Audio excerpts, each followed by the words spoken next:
চীনের ঘনবসতিপূর্ণ শহর সাংহাইয়ের একটি সুপারমার্কেটে হামলায় ছুরিকাঘাতের ঘটনা ঘটেছে।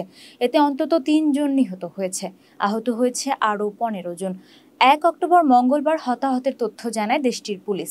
সাংহাই থেকে স্থানীয় পুলিশের বরাতে এএফপি জানায়, সোমবার রাতে ঘটনার পরপরই ৩৭ বছর বয়সী সন্দেহভাজন হামলাকারী লিনকে সুপারমার্কেট থেকে গ্রেপ্তার করা হয়।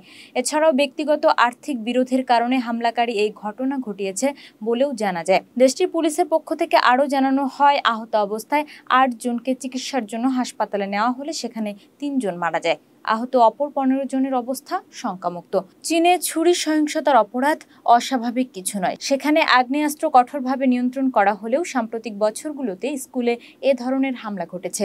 গেল সেপ্টেম্বরে চীনের দক্ষিণাঞ্চলীয় শহর শেনজেনে এক জাপানি স্কুল ছাত্র ছুরিকাঘাতে নিহত হওয়ার ঘটনায় টোকিওতে বিক্ষোভ ছড়িয়ে পড়ে, আর এরপরেই সাংহাইয়ে ঘটল এমন ঘটনা।